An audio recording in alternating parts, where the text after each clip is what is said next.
Good afternoon, everyone. See, we have just about half of the group here. Just trying to give others a little more time to join, but we usually have time issues, so I don't want to delay for too long. All right, let's get into it. I'm hoping you would have been able to at least take a quick go through the document that I had sent. Yes, I need to try and send them much earlier. The day before is a little tight because I know you have several other readings to do for other courses. Did anybody get a chance to read it at all or even glance through it? Glanced. Glanced, Good okay. afternoon. Afternoon. All right, so Peter got a chance to glance. We're essentially going to go through most of it this afternoon.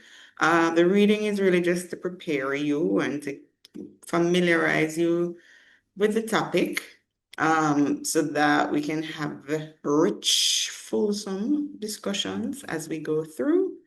Nevertheless, I will proceed. So this afternoon, we will be talking about risk communication and community engagement, more popularly known as RCCE. Um, in terms of content and what we hope to achieve by the end of today's lecture, you should be able, by the end of today, you should be able to explain principles of RCCE. Should be able to distinguish between risk communication and community engagement. I should have also added behavior change communication because there are lots of similarities, but also some differences. We're going to look at how we apply RCCE frameworks as well as examine or analyze some real world examples that we might be familiar with, problems that we might be able to solve um, once we get more acquainted with RCCE. And we're not so much going to design RCC strategy. What we're going to do is look at some of the components of an RCCE strategy. Because again, this one lecture would not be able to prepare you to adequately complete a design of RCCE strategy. All right. So you're doing your MPH. We're talking about health communication. Why does RCC matter? Why does RCCE matter in public health? So a key component of RCCE is trust. And in building trust, we very often, or we should engage the public. We should engage communities, whether they're vulnerable communities, whether they're communities that are affected by certain health issues. We build trust through engagement of these communities. And one of the things that I came across in learning all about this whole thing of RCCE is a statement that still sticks with me, and it's one that says some of the challenges or some of the biggest, they use the word failure. I don't really like to use failure much, but it said one of the causes of some of the failures in public health is poor health communication, right? It's not biomedical. And I think from very early we mentioned that the service might be available, the treatment might be available, the intervention might be available. However, depending on how much people know, how much people trust or believe in what is being said, or even if they've heard about it at all, is critical in persons being able to access the service or utilize the service as it was intended for their optimal health outcomes. So, developing the trust with community members, with people who are affected, with people who are at risk is critical. And RCCE has some important tenets on how that can be accomplished. We know as well that behavior shapes risk. So your behavior is also a strong determinant of your health. So whether you're practicing harmful behavior such as smoking or poor hand hygiene, poor sanitation practices, not the best diet, limited exercise, we know that these behaviors, and of course, converse, the better or the more positive spin on it. So if you are eating healthy, if you are exercising, those behaviors have an impact on your level of risk, whether you're high or low risk for certain health conditions and issues. Misinformation spreads rapidly, that much we know, because whenever there is any kind of outbreak, whether it be the ever popular COVID or CHIKV or Zika, whenever there's an outbreak, especially if it is unfamiliar, misinformation most definitely will spread rapidly. And with RCCE, communities are considered partners, not necessarily your target populations. They are very often still your target, but your purpose of engaging them is not necessarily just for targeting with your health messages or your health behaviors, but it is more so to build a partnership where together you can address the health concerns of individuals in the community or a group of people. So this is why the whole business of RCCE has gained popularity in public health. It has, I want to say, since COVID, it has also spiked in its use, not just because of COVID as well, but because of climate change and all the emerging health concerns. People are recognizing that there's a need for urgent communication. So while behavior change communication is good for those lifestyle long-term behaviors, such as for our chronic diseases, RCCE is best fitted for like urgent situations where you have health emergencies, where you need to get to people quickly, they need to have information readily available to act and to make decisions that are necessary for their own health as well as the health of the population. So, hence, us having a whole class about RCC this afternoon. Now, what is RCCE? Not just the entirety, but let's start by breaking it down. What is risk communication? Should have probably asked you that from your reading, but I'm still going to ask you from your glancing. What is your perception, or what do you think about when you hear risk communication? You don't have to give me the academic answer. You can just say the word in your head, think about it, and tell me what comes to mind when you hear risk communication. Anybody? Communication that helps us to manage risks. Mm-hmm. And as you have Communicate. on the screen,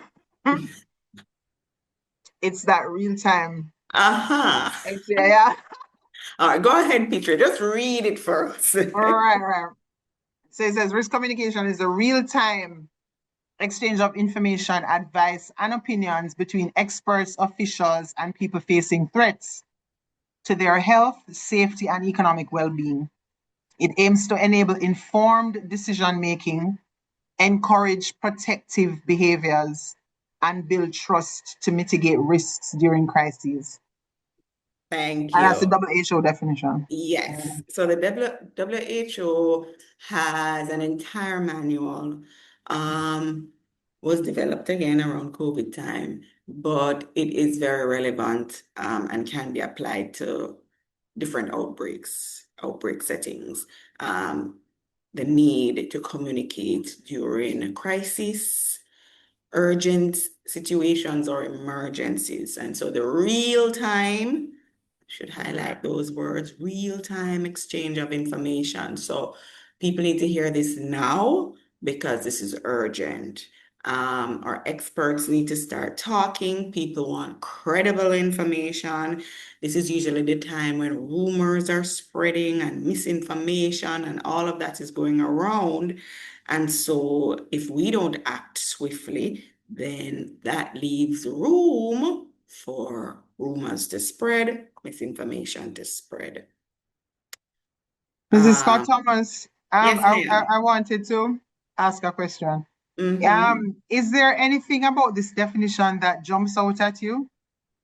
Hmm. Hmm. Does it have to do with the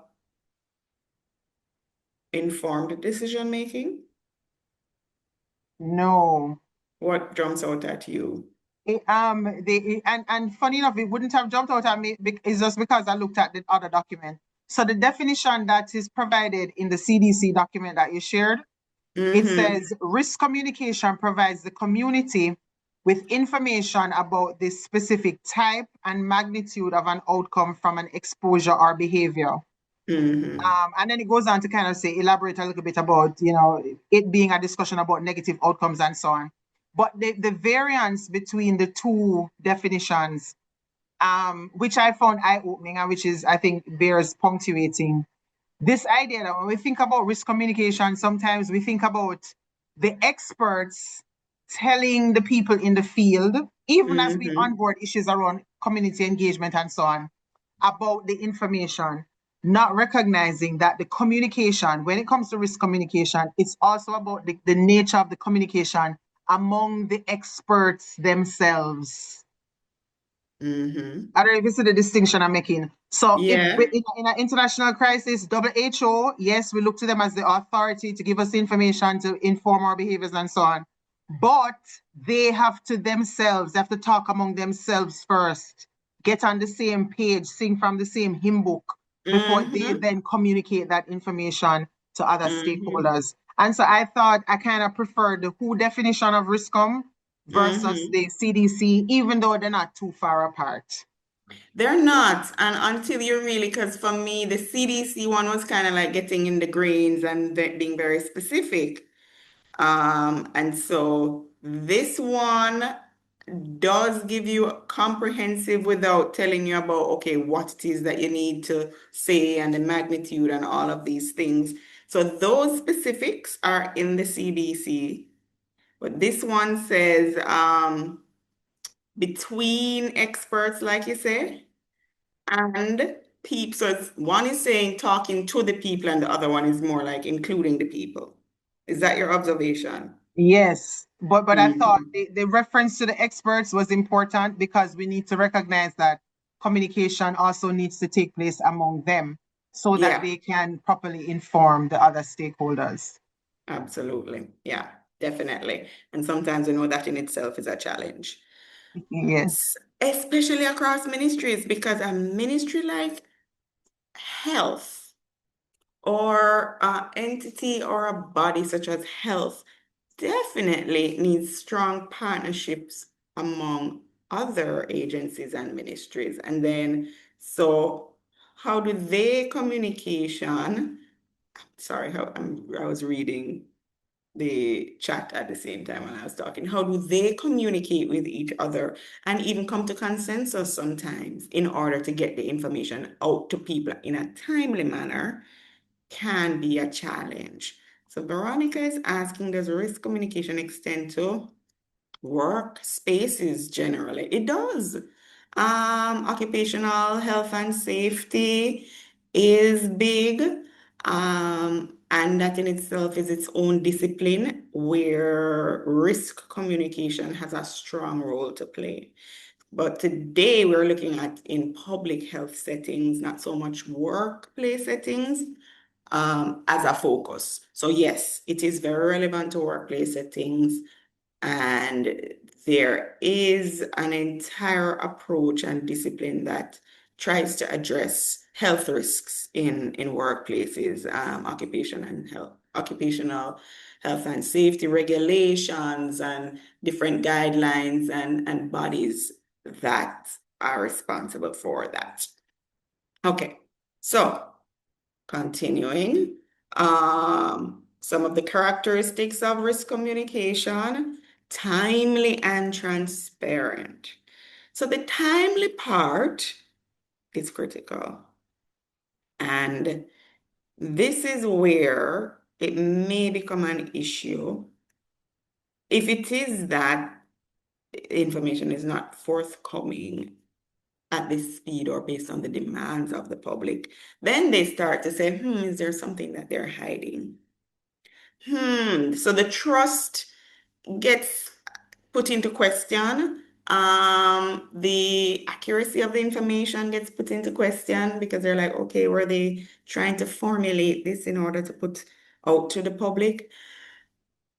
We may not always like to admit that we don't have all the information or the facts, but sometimes just putting that out there can help put people at ease and can help with maintaining the trust because you're being transparent, especially if it's if the issue is developing as we go along. So there's likely to be changes that occur. So you're cautious in what you say and how much you say, because then you don't want to be accused of misleading people or giving inaccurate information. And as I say, misleading, can we distinguish the difference between misinformation and disinformation and rumors? Because this is usually the time when a lot of this takes place. Anybody wants to tell me to distinguish between them? Misinformation, disinformation, rumors. I was going to go with the misinformation and disinformation piece. Mhm.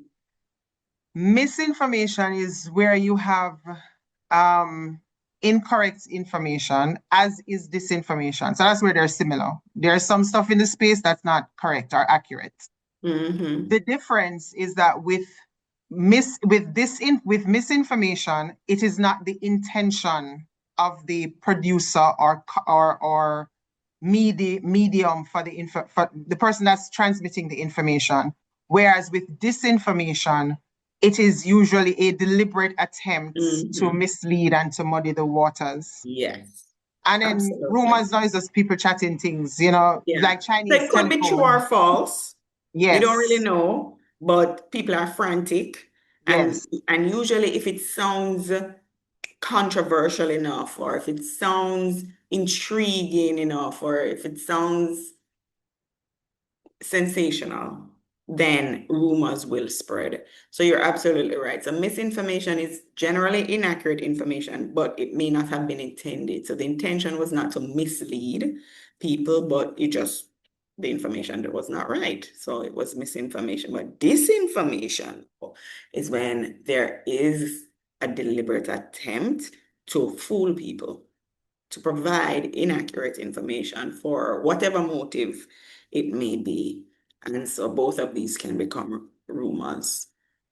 Yeah. So for its communication, we do generally say communication is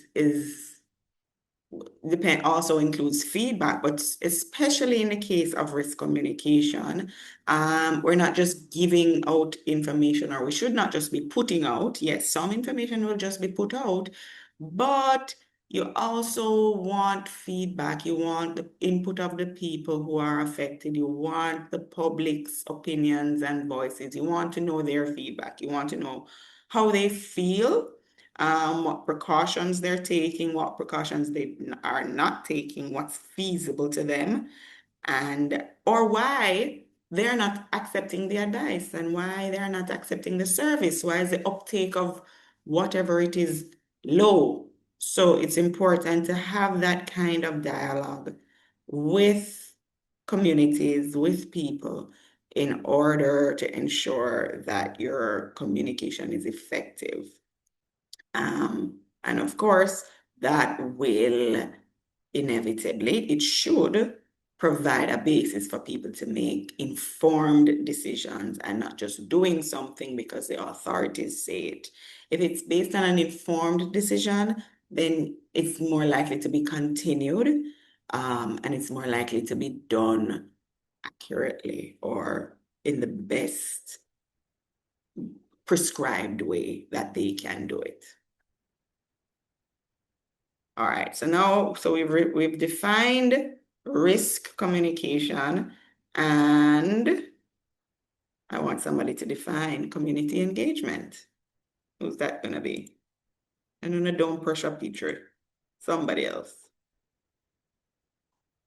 Or somebody read it then, since it's up. Um, all right, I'll read it. The Mm-hmm. WHO has defined community engagement as a process of developing relationships that enables stakeholders to work together to address health-related issues and promote well-being to achieve positive health impact and outcomes. Thank you, Simone. So as the name suggests as well, it's community and it's engagement. Engagement meaning how you're approaching people, how you're involving people, what input they have, how do they contribute to programs, how things are developed, how are they included in decision making. And so depending on what the situation is, you may have to spend quite a bit of time engaging the community in terms of not just building the relationship, because again, in outbreaks, when there is uncertainty, because that's a key thing with risk communication when there's uncertainty. So some of these, the NCDs and like we have some, we're certain about certain things. They've been around long enough. There's enough studies that's been done. There's enough literature and papers and enough research that has been done about those. But when a crisis just pops up, you have to build a relationship with the community. When there is an emergency and people are panicking, that's not usually when you build a relationship. We would have hoped that relationships are built, and that's why we have community, well, not just the health aid, but we have health programs, different districts that in our health districts, the intention is that people know what is available health-wise, they know where to go, we're familiar with who the vulnerable are in the community, and so we're able to have interventions with them because we already have a trusting relationship with our communities. When we leave it until the crisis, then, they kind of get suspicious why all of a sudden these people are coming to us. They're trying to sell us this and force us into something that is not good for us. I mean, come under more scrutiny. All right, so key principles of community engagement, participation, inclusion, all of those key buzzwords, respecting local knowledge.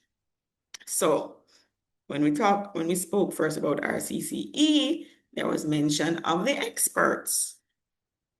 It's also important to know about local knowledge in terms of we may not be as familiar with the community, the geography, the topography, you remember in the news after the hurricane where springs were forming in different places, where aquifers were are, but nobody knew about it for umpteen years, but the elders in the community could tell you.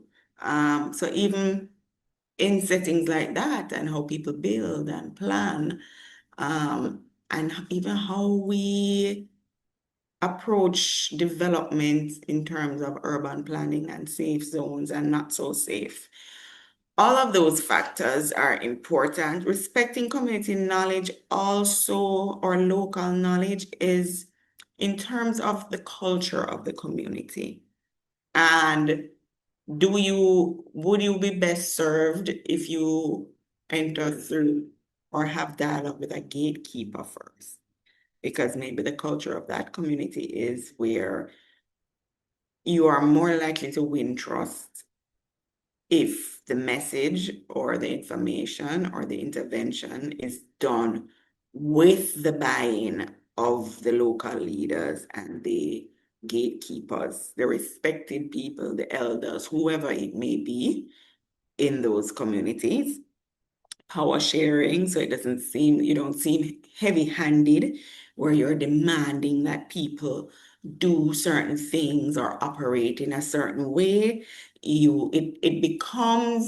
It's more of a sense of an inclusive decision-making process rather than you determine what to do and then come and say, listen, do this or else. And I mentioned long-term relationships before. Knowing our communities, knowing our vulnerable people, knowing the culture of the communities in the health districts are also critical. And I have in italics at the bottom, engagement is not consultation after decisions are made. Right? We do that often. I mean, it's even when we say we're developing policies and we have consultations, a lot of times it's after we have come to some conclusion and recommendations that we go to people and say, all right, this is what we're thinking. This is what we plan to do. And so you're just going there now to say you have engaged the people. When does it become tokenism? Another discussion point for us. What's the difference? When is it tokenism and when is it really engagement of the community? Mrs. Scott Thomas, before we get Yes. to the tokenism piece, right? Mm-hmm. Because in a couple of other courses, we've been talking about community empowerment and community engagement. So these terms have been coming up in recent weeks. Mm-hmm. But in truth, do you ever initiate community engagement around an issue that you have not contemplated and come to some conclusions on? I mean, whether or not you're going to be wedded to those conclusions is up in the air. But I don't think anybody ever really goes into a community and just is Right. completely open. You Yeah. you have some kind of context. You're coming with something. You know what I mean? So does that Mm-hmm. ever happen though? Is there a scenario where you just say, I don't No, know. I mean, I don't think I there's any think, you such know what I think it scenario. is? What I Yeah. think it is, Peter, I think it's the extent to which you have prepared yourself before. So Mm-hmm. so you have the data to say what the issue is. You know what the health implications are, you know what the sources are, you know all of this. I think the issue where the engagement piece, because you have to come with something, you can't just come and say, hey, well, we have a problem, what we're going to do. You do have to come with suggestions.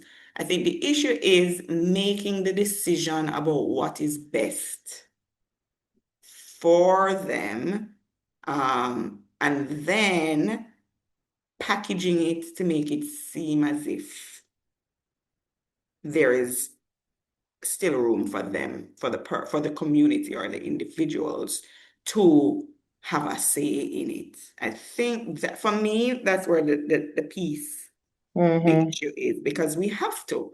it is your role as public health specialist and communication specialist to know come with what the something. issues are, be Mhm. prepared to say, this is what we have to talk about, and suggestions for improvement, suggestions for how we can deal with it are X, Y, and Z. And now you're putting it to the community to say, how are we going to come together to do this in terms of what works best? Something needs to be done. Mhm. So either they're going to vote on or accept your suggestions, or maybe they Mhm. will have suggestions that you did not think of that you're going to now start to ruminate over. But the issue why I was asking about tokenism is that sometimes we have the whole plan Mhm. completed. We have everything finished, and now we're going there to say, this is what is going to be done. And Mhm. then we call it, well, we say we had engagements or we had consultations with the Yes. community. When you know you did done go there with everything, you were just really informing them of what is going to happen. Right. Yeah, but And I so think that your would be the question is tokenism. very valid, because it wouldn't be very productive if you went into the community expecting Mhm. that that's where your plan is going to start. Mhm. Yeah, Mhm. it's a tokenism part where you go because you know you're going to be asked whether or not the community was involved, or if you engaged people, or how did you come up with these plans. And then you can say, oh, well, we had consultations, Mhm. when it Mhm. really was more of a, Getting them on board with what you have, and even where they're not on board, you're ticking a box. yeah, yeah. Right. Um, I, Um, I Go think ahead. I would also want to say that, like, and I mean, our public health folks are the experts, and we ourselves are becoming the experts. But when I think about community engagement, I also don't necessarily feel that going in with a packaged thing is a challenge. I think the challenge is if you get resistance or if you get insights from the community and then you are refusing to adjust the package that you Mm-hmm. come in with, I think that's when it becomes, for me, challenging. But then, Mm-hmm. of course, to the point that you're making about community engagement and not being too far down the wicket in terms of your plans, we run the risk of duplicating efforts, I suppose, if you go with a fully packaged thing, well done and dusted, or and Mm-hmm. therefore wasting resources, Mm-hmm. when you could have avoided that by giving space for the people who you are trying to serve to have a say in the process. So again, I don't really have a challenge if you have the research and everything and you have the package ready. My challenge is if when you present it to people and people say, boy, I'm not comfortable, this might can Mm-hmm. improve, then you refuse to do anything about it, insisting that, this is what it is. Yeah. That's when I see a challenge, really. Yeah. I Yeah. think there's a message in the chat as well, Mrs. Scott Thomas. Yeah, I want Veronica to say it though. Veronica, why you not talking? This is Good generally how afternoon. the region communicates with my team. Is Good there something you want to afternoon. My share? Good internet is afternoon. quite unstable, so Okay. getting bumped off, but I keep coming back. Okay. Interesting. Um, our health facility was one of the facilities that was renovated um, by the Ministry of Health. And I think that was done in 2024, 25, thereabout. But however, the staff was not engaged in terms of what would be best for the facility. Mm. They actually came with a document that was ready, and the budget was already in place. And then I was so annoyed because here it is that the staff were mentioning all these things that we needed to have done. And at each stage we were told, oh, that couldn't happen because the budget is already set and all kind of, but what Mm. come here, right? We had proposed things like a breastfeeding and change room and that kind of thing, a staff lounge. Mhm. Our staff has still has nowhere to go and eat, right? We still have the challenge in terms of the mothers not having anywhere to go and breastfeed. So it is affecting breastfeeding coverage and all of that. Mhm. They had come with proposing a perimeter fencing because we had one before, and because we are right on the shoreline, it was a chain link fence, and it went in no time. Yeah. And they came back with the thing on the proposal, and we were saying, why are you doing this? Because already that was in place and it never lasted for a year. Mhm. Thing well documented and in the thing, and nothing happened. All the suggestion that the staff made, nothing was adjusted. Yeah. They just Yeah. did what they felt like doing. So like Peter said, having a plan is one thing, but not making adjustments based on the needs of those who are using the service or who are being most affected is problematic. That definitely is not community engagement. That's not participation. That's not inclusion, right? So yeah, so that is an example based on a workplace, and I guess it follows on to your previous comment about workplace settings. Mrs. Scott Thompson, Yeah. I'm gonna ask you a question and the class, right?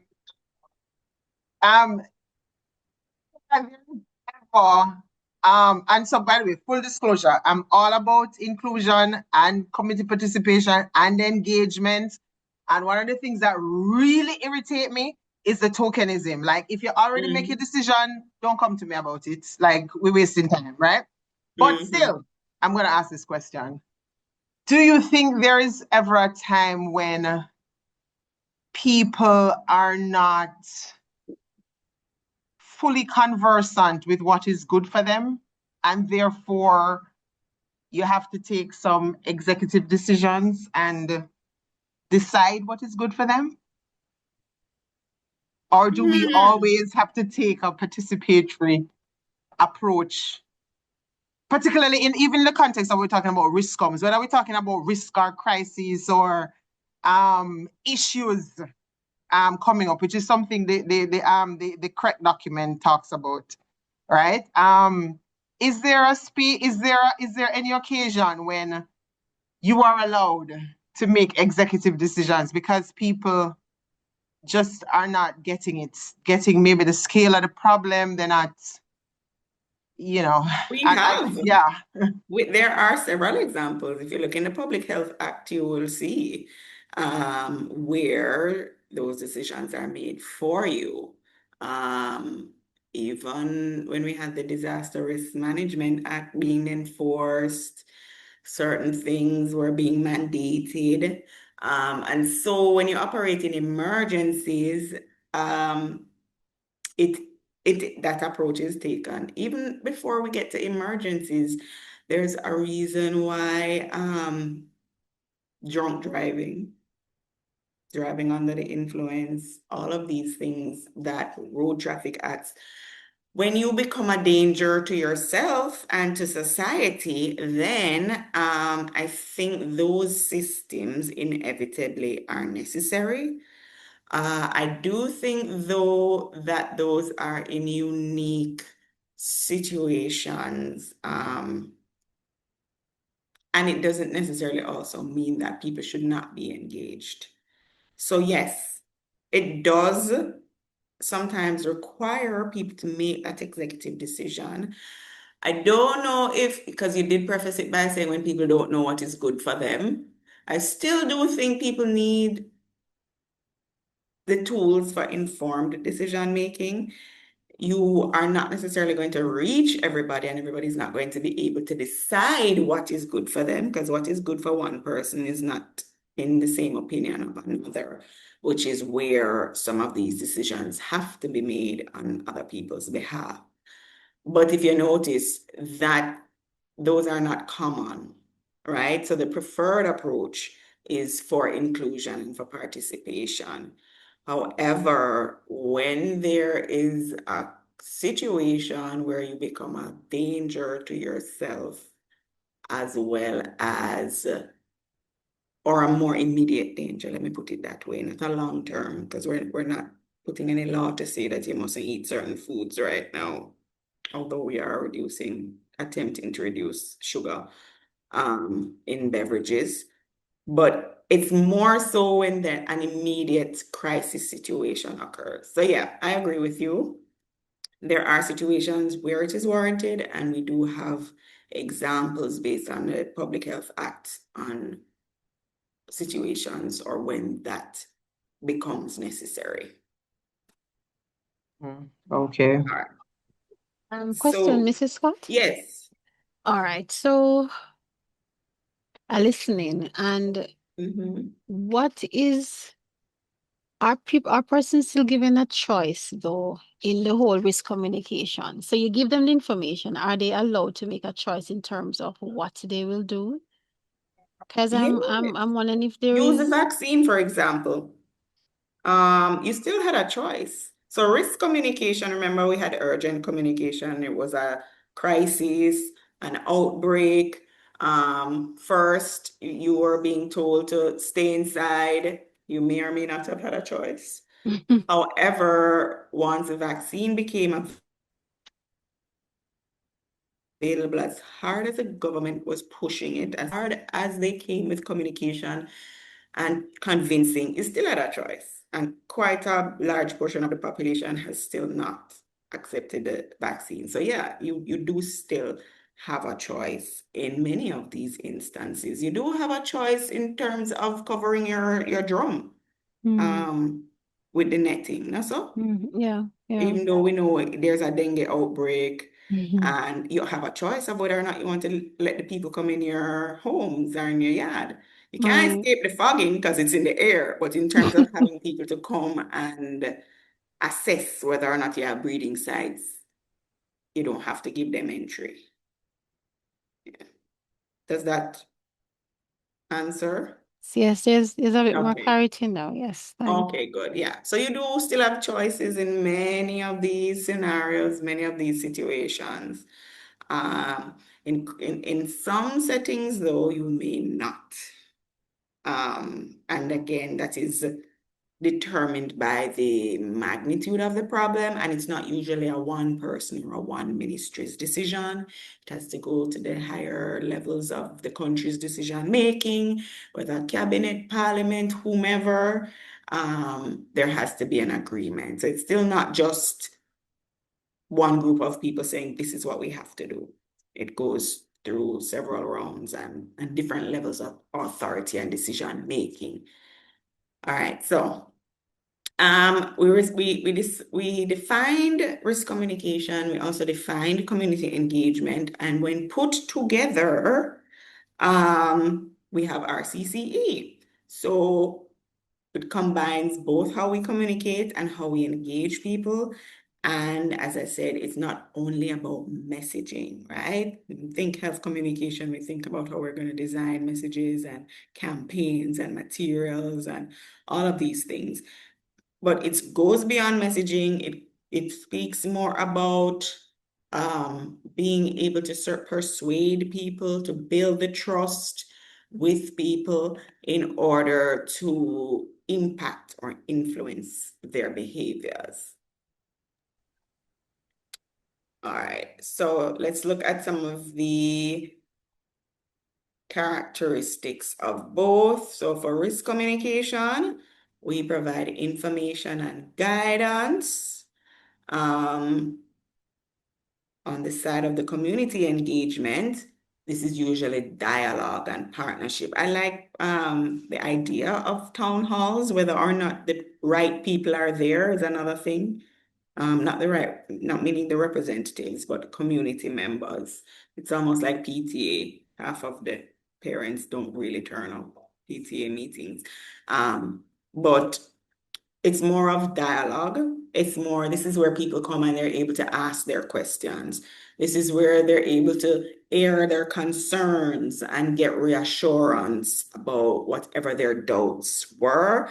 And this is also where you get the buy-in of people, and you could even get some advocates out of it, because once they are convinced that it is something that's good for them, good for their families, or good for their community, they're also likely to spread the word and try to convince others to go in that direction as well. For risk communication, time sensitive. We want to send it out fast. It needs to go out now. We need to be able to give credible information, because when there is a gap in time is when all the little rumors get their opportunity to start running rampant. While for community engagement, it's an ongoing process, right? There were, if you remember, even though in COVID time it was mostly virtual, there were a series of I don't remember what it was called, but you could almost always decide when to log in to hear what was the latest guidance, what was going on with COVID. So there was this ongoing communication, ongoing dialogue about the issue.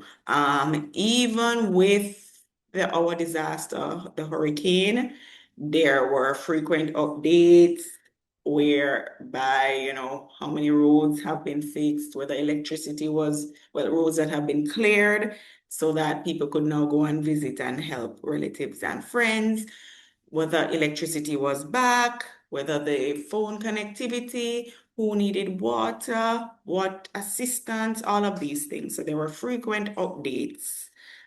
So again, ongoing dialogue, not just a one-off situation. For risk communication, it's crisis oriented. And for community engagement, it's more so in helping to develop the resilience of the communities and not just responding to the immediate situation and leaving it as is. Expert-led for risk communication and community-led for community engagement. Right, so we might remember a little bit about our theories from some of our earlier sessions. So these theories, I'm sure as you've been having several other classes, I don't know how many people are doing health promotion, and I think, what's the other one? Health education. You will see these theories because they're essentially the foundation. Whether you're doing behavior change communication, you're doing health communication, health promotion, the health belief model, where if people believe that they are susceptible, then they are more likely to take action. You remember that when we spoke about it? Don't remember if we went through theory of planned behavior, but this is based on people's intentions. Do I intend to, so let's say, for example, I'm told I live in a flood-prone area or I live near the sea and I am supposed to evacuate. Do I intend to evacuate? And what is driving this intention? Have I evacuated before and nothing happened? Or have I evacuated before and then when I came back, my home was robbed? Or nothing has ever happened in this community. Year after year, we're told to evacuate and nothing has happened. So I'm not going to waste my time to evacuate anymore. So what is my intention behind my behavior? And it's usually informed by what I have observed or what has been the practice in my environment, with my community, those around me, those who influence me. And now social learning, I know we went through this one for sure, social learning as well as diffusion of innovation. And so we know that people are impacted by their environment. And this often drives their behavior. And for diffusion of innovation, especially in emergencies, especially when anything novel is being introduced, people tend to scrutinize or be a little hesitant in the beginning. And so you have to work through different phases to get people on board And people usually come on board in different waves, starting off with a small portion and gradually building up. And of course, different waves or different groups will require different levels of effort. So you'll see our theories are quite critical in most of our health information, most of our program development, and our health communication strategies. So some of the key principles, if you don't remember nothing else, if you remember nothing else about RCCE, remember this slide. What is on this slide? Be first.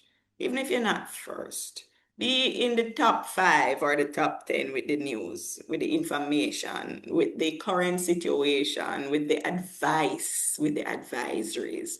Be first. Because as I said, those delays are breeding ground for rumors and for disinformation and misinformation. Yes, Nikin, go ahead. Good afternoon. Are you hearing me? Yes, I came in a bit late, but I wanted to ask the question, what happens in the event that the communicator is not trusted? If persons have doubts about, let's say, for example, persons doubt the government's ability to communicate accurately. In a world where social media dominates and the persons follow influencers, how do we ensure that when we engage the community, that they will buy in to what is being said?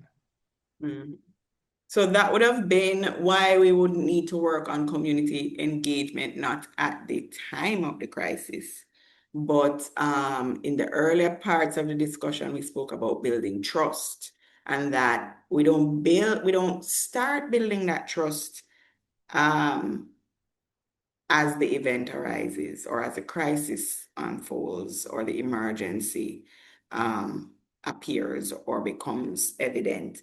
Trust is something that is worked on with the community before, and we have also not just from a Ministry of Health, but the ministry would reach out to the region because the region would know which parish and the parish would know their health districts.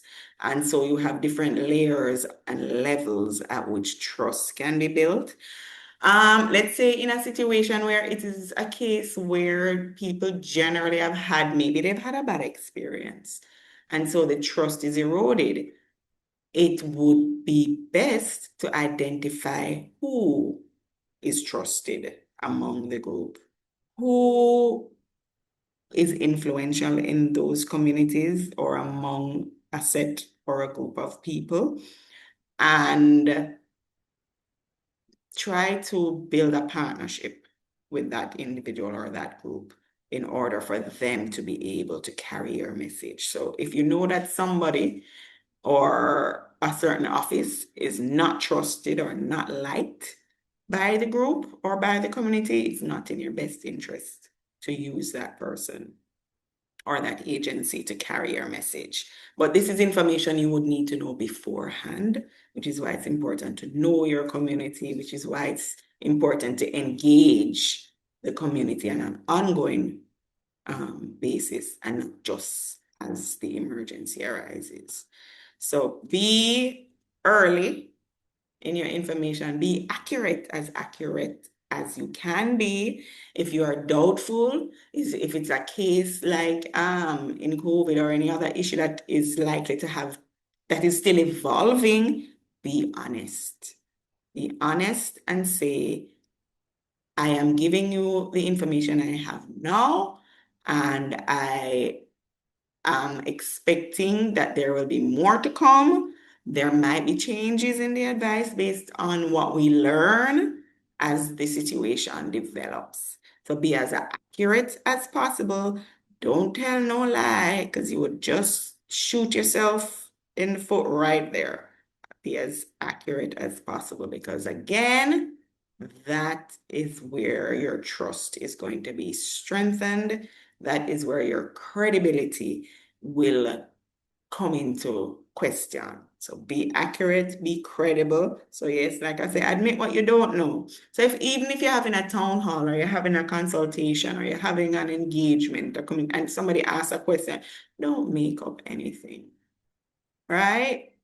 Just say you don't know because nobody can say you said anything that was wrong, right? They could say, then why don't you know? Or you should know because you're the authority. But the answer to that is you will find out or you will get somebody who knows to address whatever it is that you have a knowledge gap in, or call on another member of your team to see if there's somebody among you that knows. So admit that what you don't know. Don't make up anything to not look bad. Natural emotions, show empathy, because in crisis situations and emergencies, there are a lot of emotions that are running high.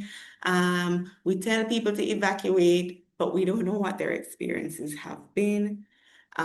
We tell people to stop burning their garbage, and we know that there is no garbage collection, right? And so what do the people do with their garbage? Not everybody can bury their garbage. Not everybody can manage shovel and dig hole and all of these things. It's not practical for many people, right? So we have to show empathy because people's behaviors usually are formed based on a number of factors, and it's not a simple black and white thing all the time. We need to give them clear, visible steps, as well as Veronica will appreciate, listen, and adapt.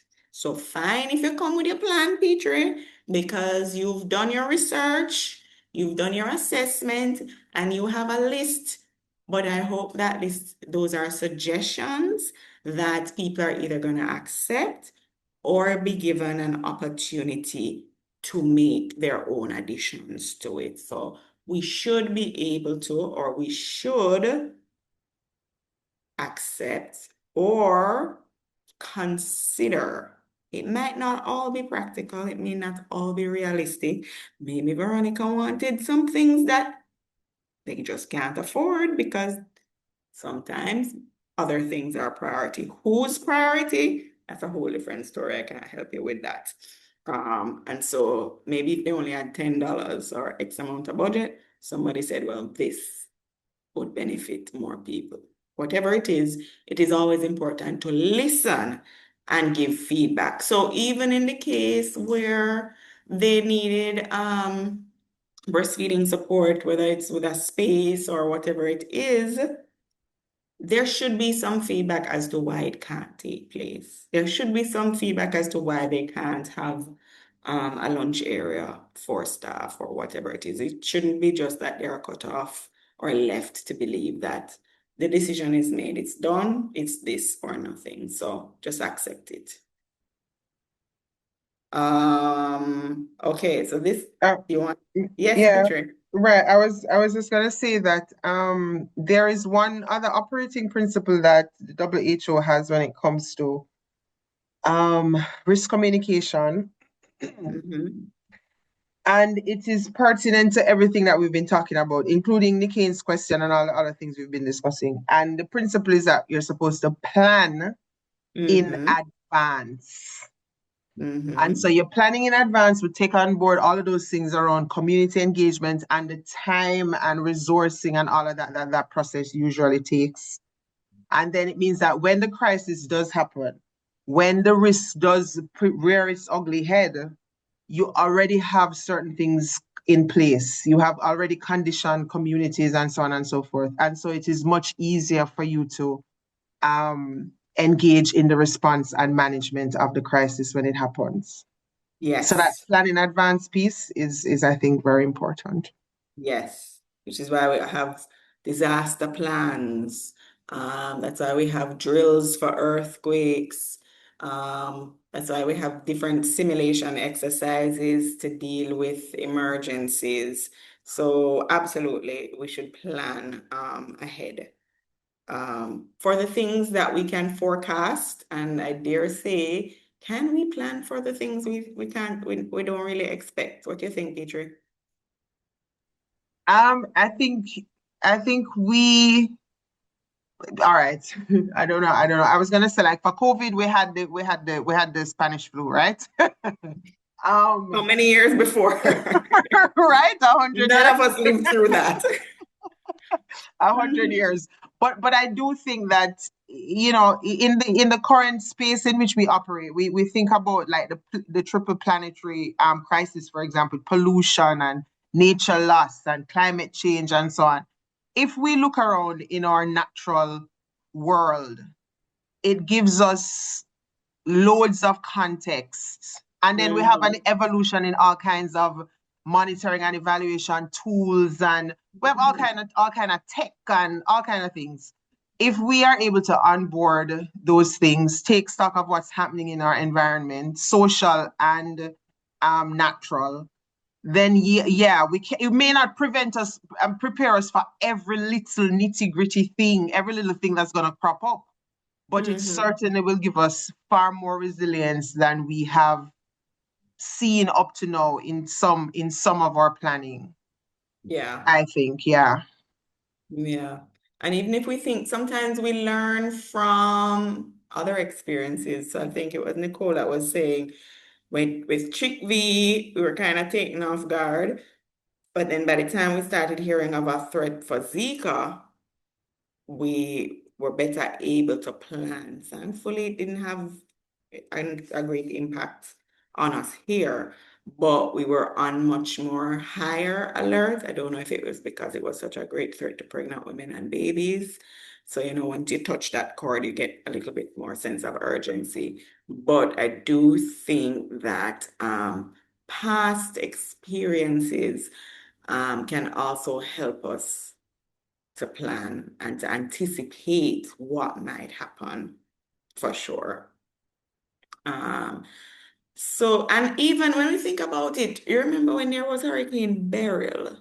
I mean, not health related, but how long did it take for St. Elizabeth to get back electricity with GPS? And this time around, when we heard about the threat of Hurricane Melissa, they already had linemen on planes on their way to Jamaica.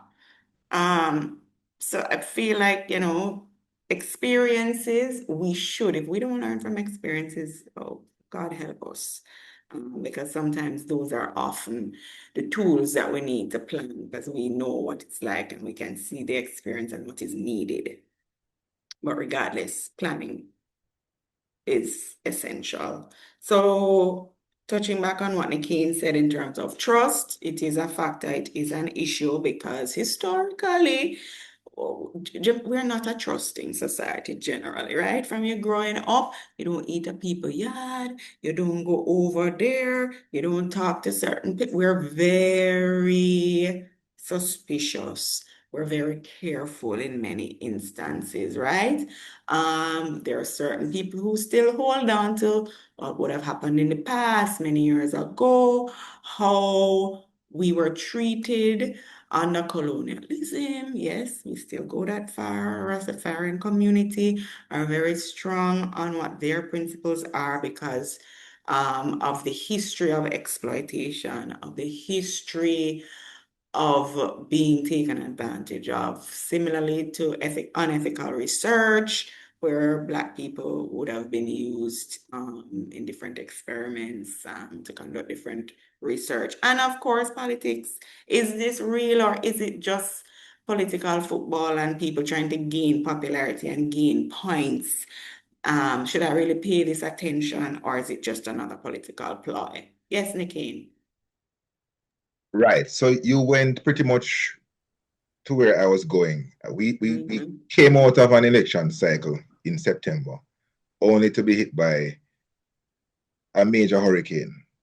Now, with all of the political narrative floating around, and then again, going back to the social media influence, persons who have no expertise coming out and making very outlandish and sensational statements. I find that people tend to gravitate towards that Mm-hmm. narrative easily because it's exciting, and maybe there's a whole element of why you shouldn't trust the government, or there is a hidden agenda. Mm-hmm. And even with the myths going around about who created the hurricane and all of that. So all of that kind of information will affect people in terms of, should I really listen to this person who is saying that there's a plan and they want us to respond a particular way? The world in which we live now, I think it challenges our ability to let the experts get the message out effectively. Mm-hmm. And so there's going to be a lot of resistance. How we counter that, I'm really curious to know how we go about managing the information and really building trust at the very granular level, because you can't control social media. Mm-hmm. Why should I trust the minister? The minister may have some ulterior motive that we don't know. That is what is being put out there. And then, he or she has some experts around who may just be doing the bidding. That's how people are looking at it. So how do we really counter it? Mm-hmm. Yeah. So there will always be that level, those competing factors, which is why if we go back to the principles that I said, if you don't remember anything else, those would be the pillars on which you lean. Being accurate, being first, being trustworthy, or working with people who are trustworthy, and developing that relationship with the community, not just as the need arises, but having the community recognize or believe that there is a vested interest in the community and not a politically motivated interest in them. And the marginalized voices that's on this slide often feel excluded, and which is why, as well, they may be among the least trusting of the information because they may not see themselves in it. They may not see their voices represented, their opinions, their ideas. And so they may be dismissive of it and not necessarily keen on listening or acting according to whatever advice is given. The access issues, whether you're in deep rural areas or whether you are poor and vulnerable and don't have regular uninterrupted access to the internet or to the TV news or wherever the information is being broadcast. And again, having to do with the whole power issue, who defines risk?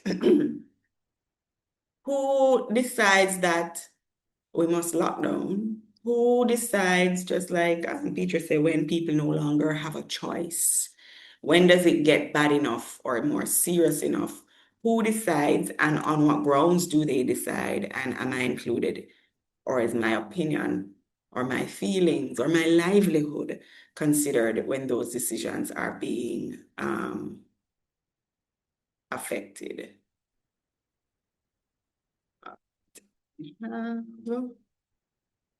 Okay, misinformation and infodemics. Okay, don't try and read them across. These are just sources and how we can respond based on RCC. So some of the sources of the misinformation are, like you've been saying, social media, political actors, because again, every opportunity is one to win political points.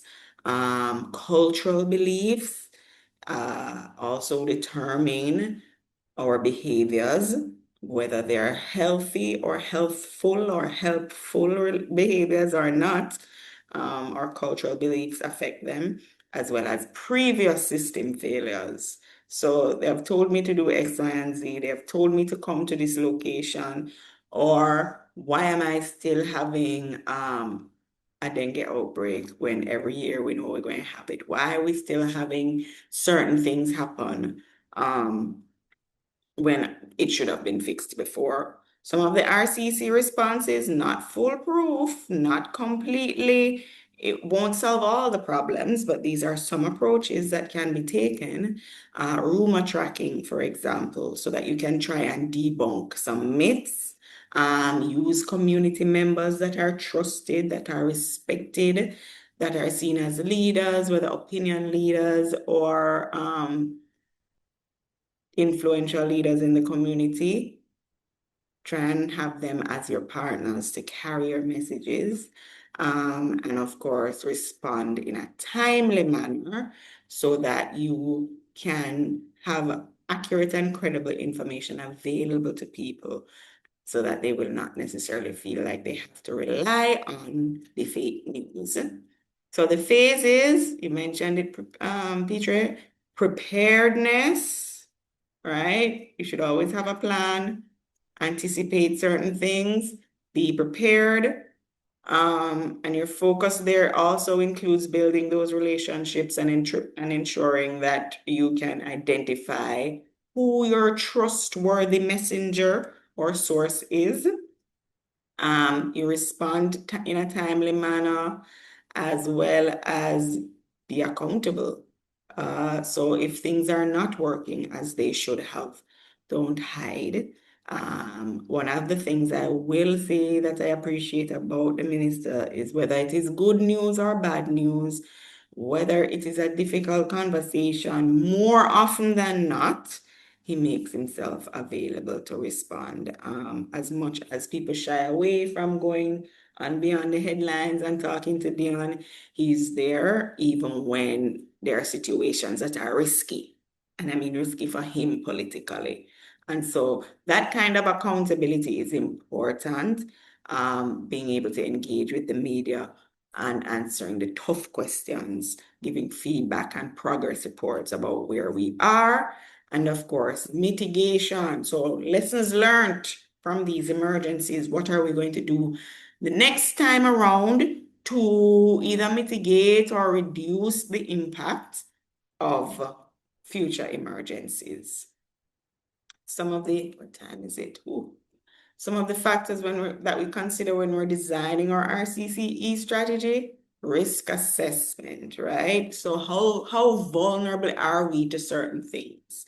How vulnerable are we based on what we know about climate change and resilience that is needed to withstand natural disasters and emergencies of that nature? We're having a lot more flooding now, and we're seeing where gullies, and we're always hearing about somebody being taken away or washed away or drowning.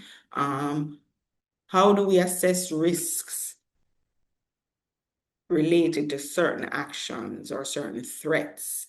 How do people feel about some of these? Do they take these risks seriously? What would convince them to take precaution? Talk about building those community relationships, knowing who your stakeholders are before or even during. Who do you need on your team to be effective? Mapping out your community to know who they will listen to, what will they respond to, what is the culture of the community, where are the vulnerable spots for the vulnerable people, developing and testing a message that we've already gone through in previous classes, your channels and your messengers we've already covered as well, and also your feedback, because chances are you will need to make adjustments, you will need to make improvements as you go along, and you should be able to include the voices of those that are affected. Okay, so I have a little activity to drive home the lesson. Don't worry, this one is not going to stress you out, or it shouldn't stress you out too much. So I have just 2 groups, and it's really a discussion in your groups so you can work through the principles. So in one group, we're going to be talking about drinking water safety after flooding, right? So after a period of heavy rains, flooding has damaged water infrastructure, and authorities issue a boil water advisory. However, compliance is low. Some households lack fuel to boil water, and for others, bottled water is too expensive. Misinformation circulates about how to add bleach, I should put safely, but how bleach is to be added to water. And the clinics are reporting increased cases of acute gastroenteritis among children. So that one group will be doing that and answering these questions. Another group, we've been talking quite a bit about hurricanes, and we're going to talk. This is not strictly a public health issue, but I wanted us to really think widely because, of course, health is involved in natural disasters and emergency planning and management. So the next group will look at a Category 4 hurricane is forecast to make landfall within 36 hours. National authorities issue evacuation orders for low-lying coastal and flood-prone communities. Despite repeated announcements, many residents refuse to evacuate, citing past experiences where shelters were overcrowded, unsafe, or lacked basic supplies. Social media posts claim that the storm will weaken and that politicians are exaggerating to attract funding. After landfall, flooding displaces hundreds and emergency responders face hostility in communities. So you are also going to respond to some of these questions. I am going to place them in the chat. I have them somewhere here. And you are going to use 15 minutes just to discuss them, answer the questions, and then we come back. So let me place it first so that we have access before you go off.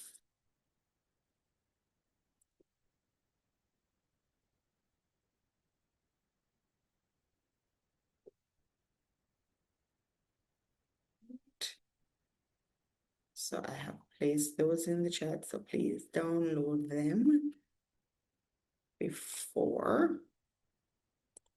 And then we'll spend 15 minutes to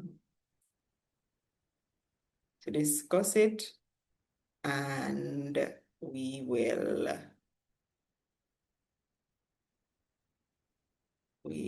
come back.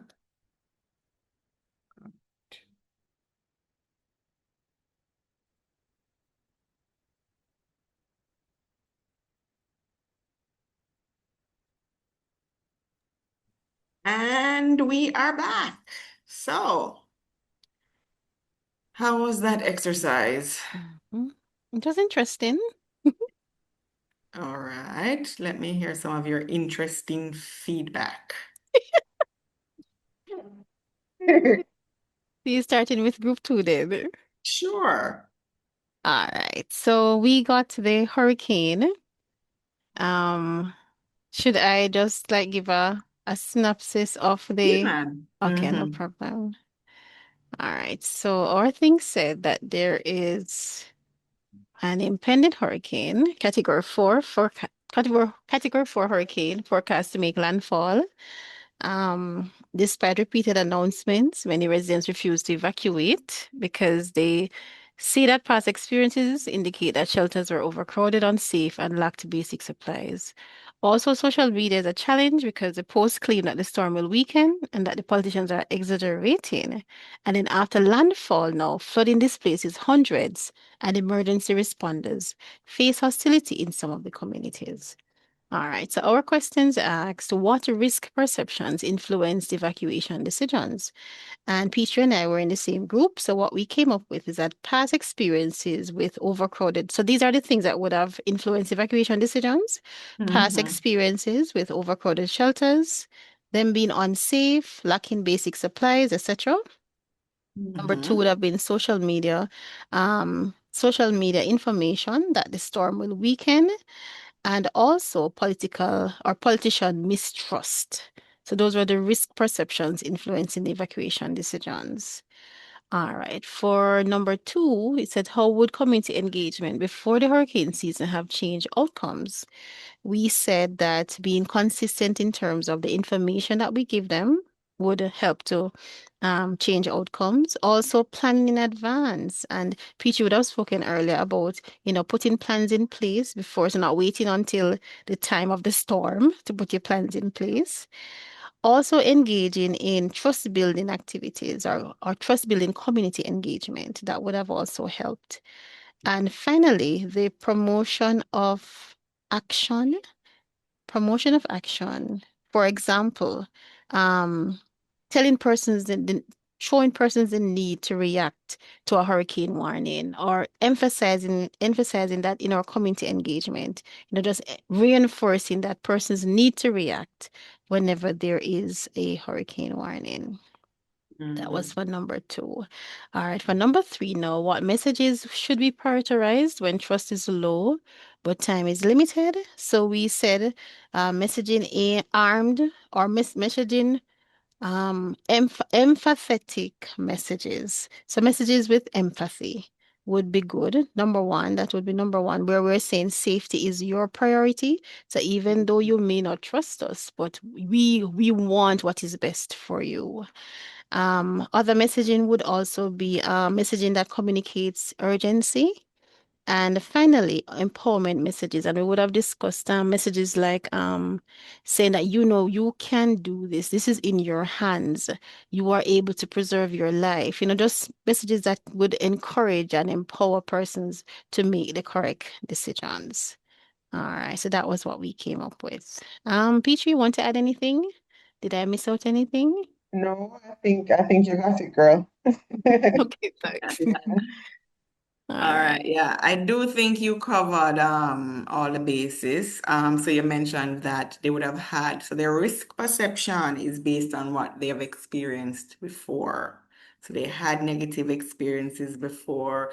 So having those negative experiences, and depending on the magnitude of those experiences, those would have outweighed their own perceived risk. That would have kind of limited or reduced their risk perception, because all they're thinking about is how bad it was the last time. And so I'm not going back there. I'm not even listening to how severe the hurricane is going to be. I'm just remembering that experience that I had. And it also doesn't help that they're hearing that the storm might weaken. So why put myself through that if the storm is expected to weaken? The mistrust of the motives of the government for sure. And what are the norms? Is it a place where people generally just don't listen? Is it like a Port Royal? I know every time there's a hurricane, JUTC buses go over and come back with maybe 2 people in there, because they're always trying to get people to evacuate. So, in terms of the second one, again, I do think you would have covered those.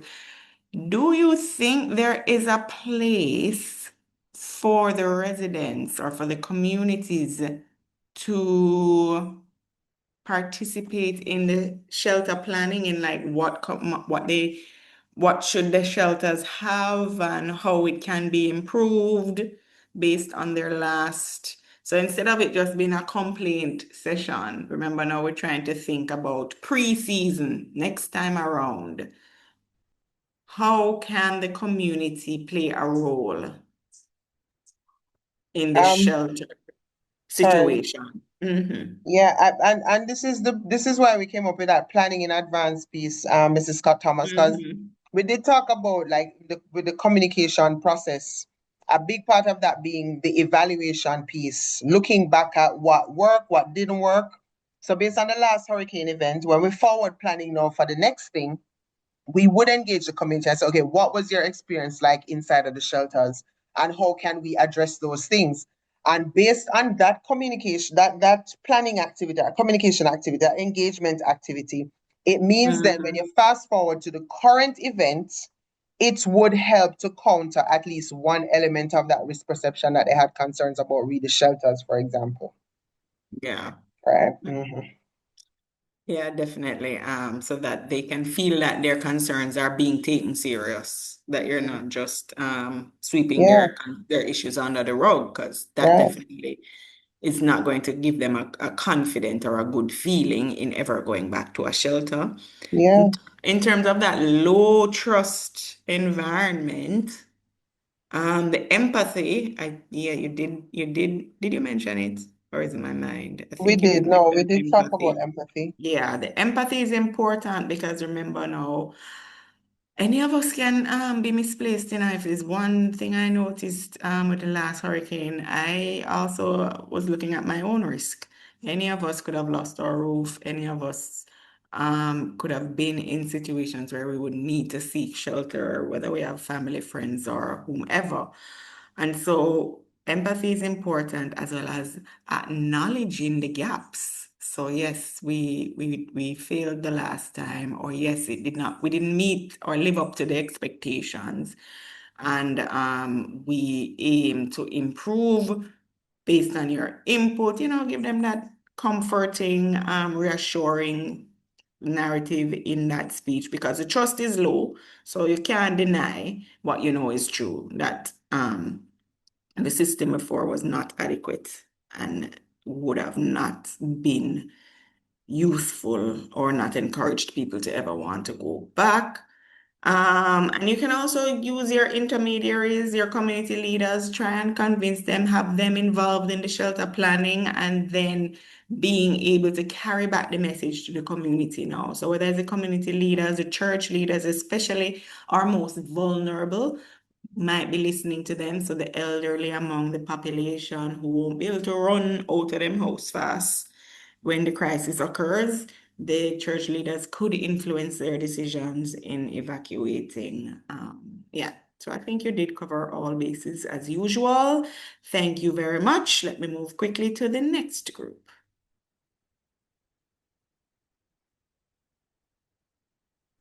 Yes, so let me chime in here. So as it relates to the case study that was presented, spoke to drinking water safety after flooding, after a period.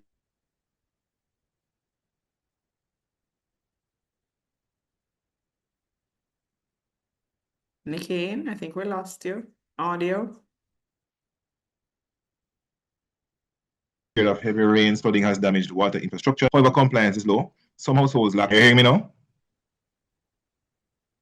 Hello? Yes, go ahead. You're in and out, but I'm hearing you now. All right.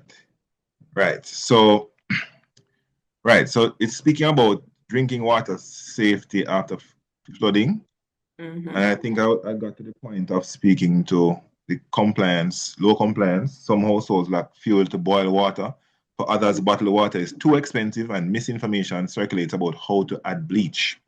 Clinics report increased cases of acute gastroenteritis among children. So the questions, how can RCCE promote action without blaming communities? I think one, we have to acknowledge the constraints of the community. There are some families who may not have fuel or money for bottled water. We have to use empathetic and non-judgmental language. We have to also think about framing actions as protective and not corrective, because persons can, they may take offense to you projecting a narrative that suggests that they don't know how.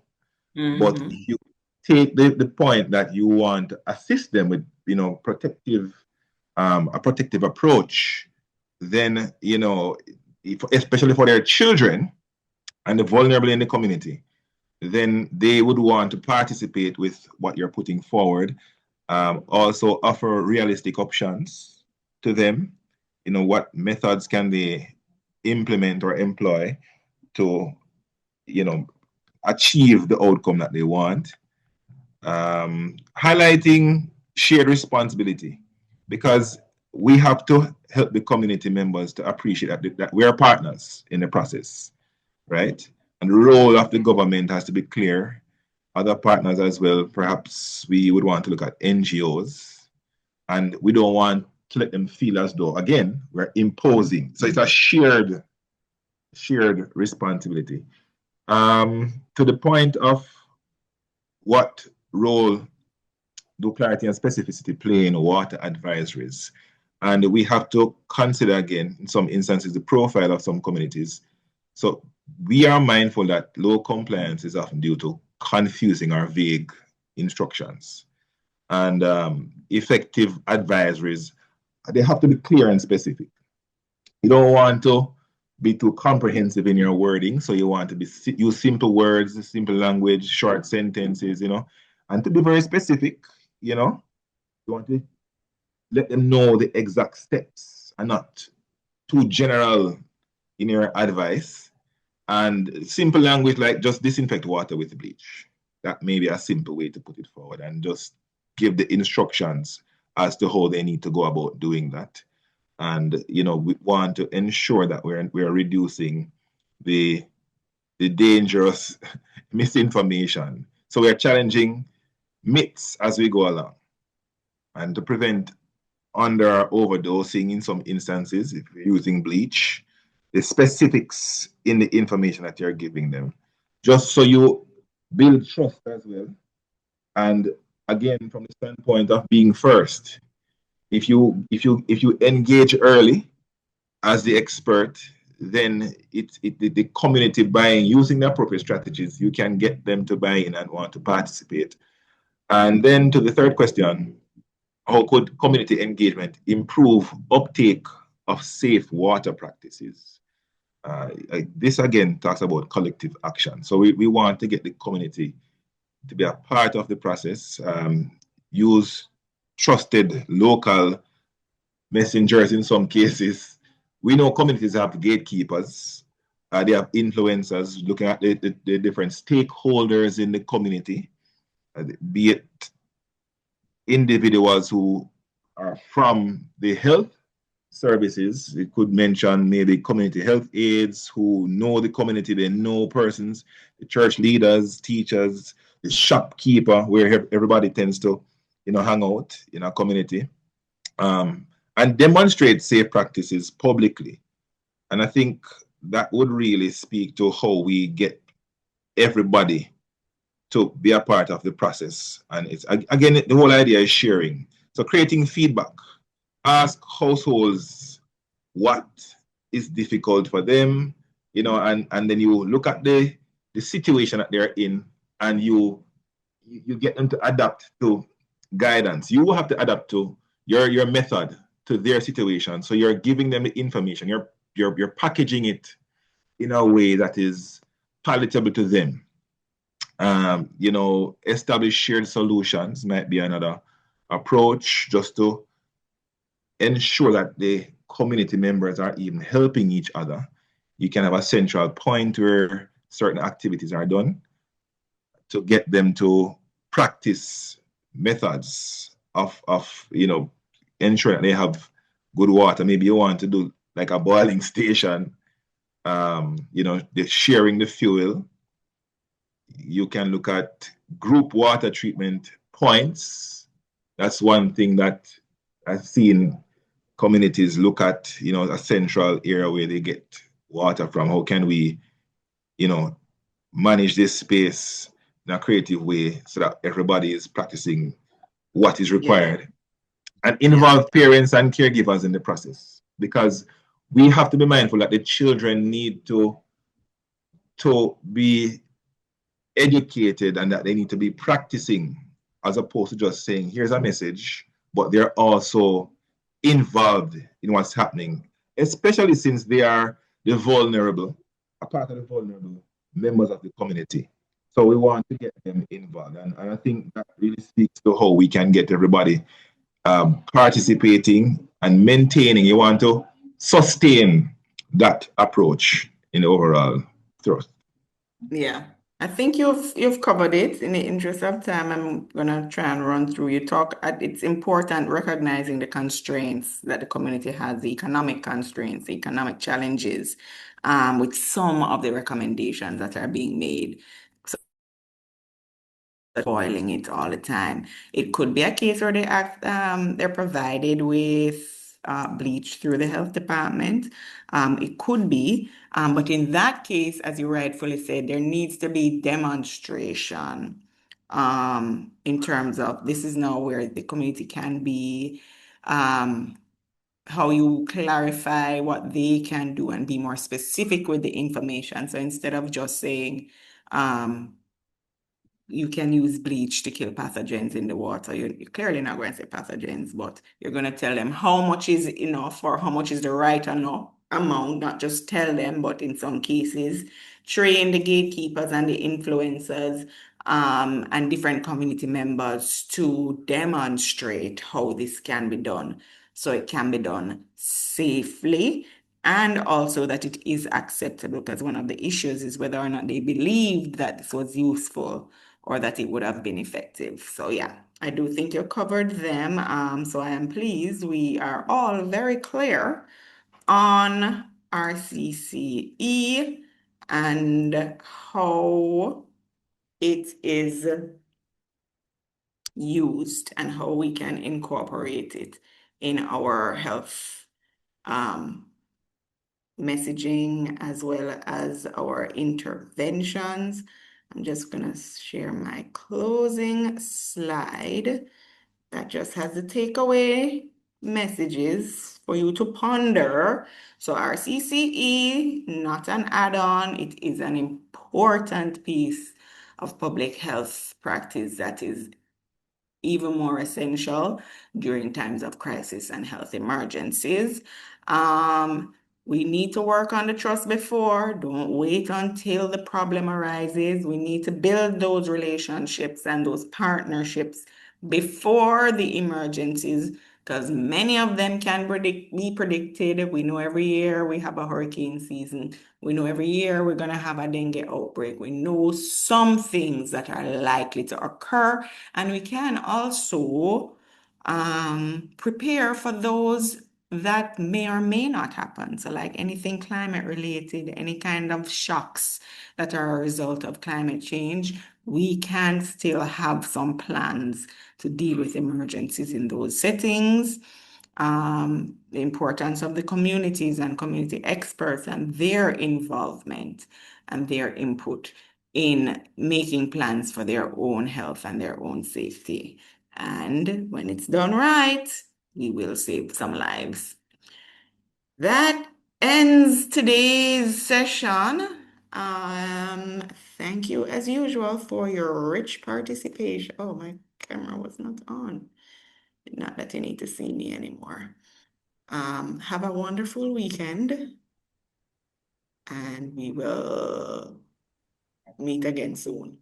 You too, teacher. Thanks All right. much. Yeah. Take care, Mrs. Scott Thomas. Take care, All right. everybody. Bye, Bye. everyone. Have a good weekend. Bye bye. Bye.